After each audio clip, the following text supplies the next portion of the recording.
Well, Mitch, we've just been talking about your beautiful sister having a baby. Having the first baby of the Churi family. So cute and tiny, and she's beautiful. Yeah. She's so beautiful. But this got me thinking about a Netflix special that I've been watching recently. And I don't know if you guys have seen this yet, but everyone in my friendship group is talking about this.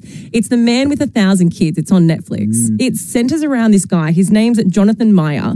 And no one knows exactly how many children he has fathered. But as one could figure out from the title, people think it is upwards of 1,000 children. So he basically, what happened is in the Netherlands, he was giving his sperm away to people like on Facebook Marketplace, on the internet, throughout these different websites that were set up for... it's like the dark sperm web. Yes, it really is. But also it's then Underground come sperm. out... It's come out that it wasn't just in the Netherlands. There's people in Australia that have birthed children to him. There are people all over the world that have birthed children to this man. So he's FedExing this sperm around the world? No, he's been traveling. So he's actually a YouTuber and a musician, right? So he's traveled the world. Good on him. And every place that he goes to, he's making sperm deposits. And then sometimes it's through sperm banks, but more often than not, it's actually through like unofficial sources, things like Facebook Marketplace. So hang on, Laws. Is he doing this because, not all heroes wear capes and he just wants to help people out, or is he making money from it, or is it some weird power trip? No, so apparently he doesn't make much money at all. Like it's quite, in terms of how he sees it, it's quite altruistic that he's like, I've got great sperm and I want to give the gift of life to as many people as possible. Hang on, if he's traveling the world, he's making bank from this. No, he's not. He's not doing it as a, I mean, if you look at his YouTube, he's definitely not a wealthy man by any means. And I don't think that donating sperm makes you a lot of money as a career choice. But the laws in the Netherlands is that if you're donating sperm, you're not supposed to father any more than 25 children. So the fact that he's exceeded this by like God knows how many, he says he thinks it's more around the 550 mark, but the documentary goes into saying it's 1,000. Now, the problem is that now it's come out that there's all these kids to this man, which then creates like the issue of all these children growing up in the same town who are all siblings or half siblings. And then like... they sleep together. Yes, and then falling in love with each other and going to the same university and meeting their half brother and having a relationship with them. But originally I had that thought of like, okay, who's crazy enough to go and do this? But then I kind of had to step back a little bit and I was like, I'm in such a privileged position that I have my own sperm bank walking around the house at home. I don't need to worry about where I'm getting mine from to make children. But you would have to consider this. People who are in same-sex relationships or people who are not in a relationship but are desperate to have a baby, it is so hard. There's such a wait list for getting access to sperm that then it kind of made me rethink. I understand why, if you're desperate, you might go to these sorts of resources to try and get a bit of help. Yeah, it's a good discussion, but then clearly now the ethics need to be outlined and there needs to be an infrastructure that can make something like this actually happen, because it is very beneficial, but you're right, the kids getting with siblings down the track is not what we want. I 100% understand the people that are looking to get the sperm from Facebook Marketplace. Like, of course they are. There is such a limiting factor or limiting number of available donations in Australia. I have multiple friends in same-sex relationships that have had to go to other countries to get what they need to go and procreate. So I understand the feeling of desperation to go to a place like this, but I don't think, I'm going to have to do some research, I don't think I can get on board with this. Ethically, there's a lot wrong with it.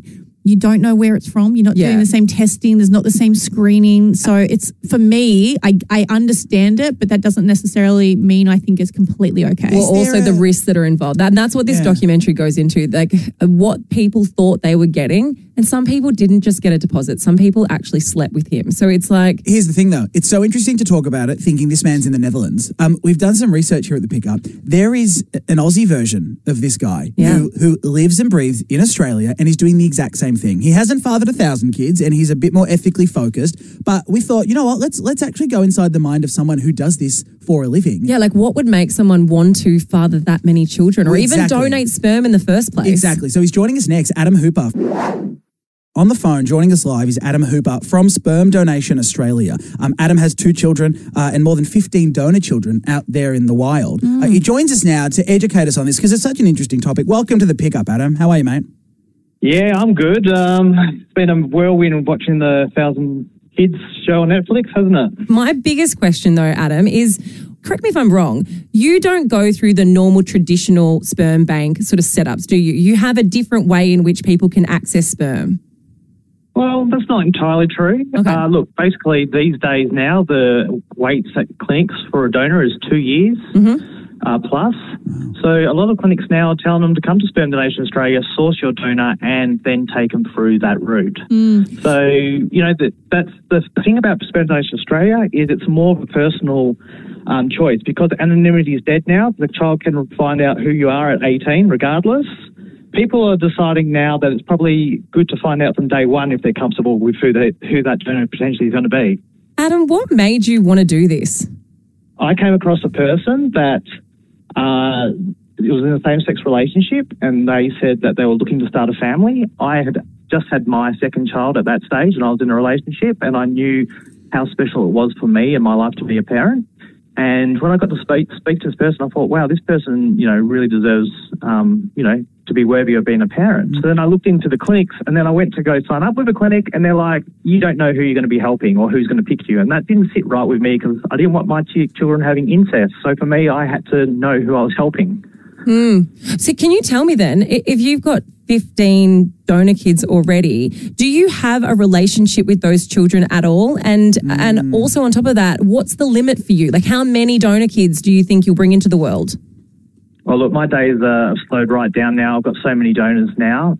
Back in the pioneer days when Jonathan was around, back in 2014, you know, he would do a post and nearly every woman on the post was commenting and wanting his services. That's because there was a lack of donors. Now we've got thousands and thousands of donors to choose from. Yeah. And, you know, this documentary is just brought through 300 people who we had to screen through in the last week or so.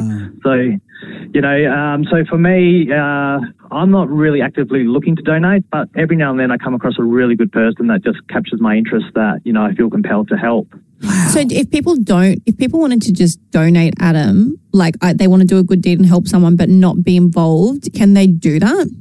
Look, every donor looks for something different for what suits their lifestyle. For me, I like the personal, social aspect of it. I like to know that the child's going all right and that I helped a good person. Yeah. You know, I don't have like, you must check in with me sort of demands, but like, you know, just the friendly chat here and there, that does me fine. And yeah, I put the group meetings out there for parents to come and let their children meet each other so they all feel comfortable and know each other so they don't have that risk of incest. You know, the formal channels of clinics, unless the kids come forward and want to reach out to the donor, then the children don't necessarily ever meet or know of each other.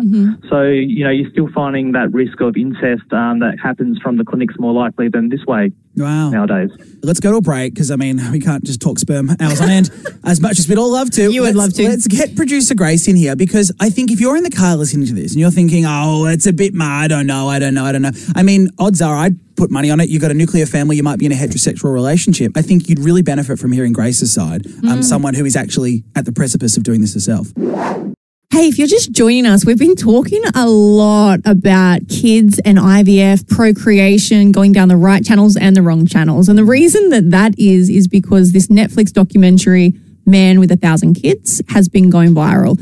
It's exactly what it sounds like. It's a man that is spreading his seed left, right and centre, and he has 1,000 kids around the world, apparently. Donor kids. So we did speak to our very own version of that in Australia. His name is Adam. He has been doing the same thing on a lesser scale, more monitored. 15. I mean, it's 15 to 1,000. No, but he runs, sorry, he's done 15, but he runs a group for it that is not mainstream IVF clinic. It's just a group on Facebook online where you can go and swap eggs for sperm or donate sperm.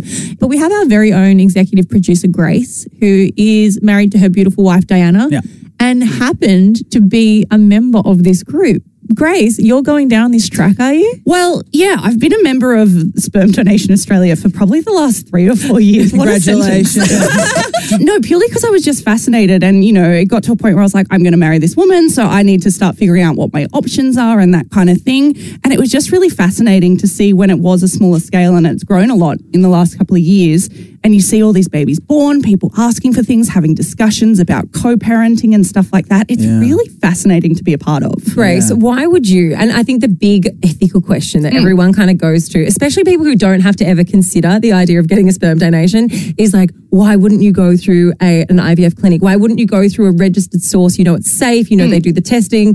Why is it that so many women who are looking for, or people who are looking for sperm donations are doing it through like an unregistered way or like a Facebook marketplace? Because it seems crazy. It does seem crazy. But I think the biggest selling point going through a known donor or someone you meet on a Facebook group for me personally is that when you go through like an IVF or go through a sperm bank, your child can't know who that person is until they're 18. They can find out everything at 18. But I think it's really fascinating. And I've been reading a lot from donor-conceived children who are now grown up and have been through that experience themselves. And I think it's so fascinating when they're like, every child has the right to know biologically where they came from, their cultural backgrounds, their family medical history, that kind of thing. And it's really important to me that that person, that my child would know who their biological parents are. But you get that information through an IVF clinic, right? Yeah.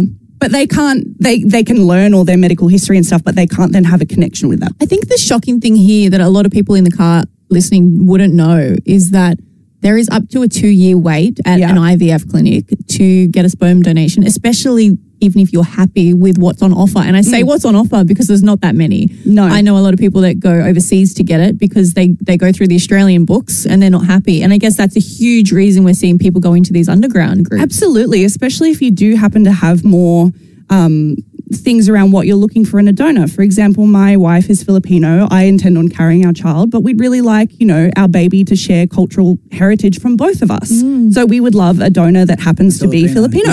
Yeah. Do you ever worry about the safety of this sort of situation? And I think that's the big thing is everyone's like, well, if it's not from a registered source, it's not safe. Yeah. But I mean, also hooking up with some random guy in a nightclub doesn't feel particularly safe to me either. But is that a consideration for you?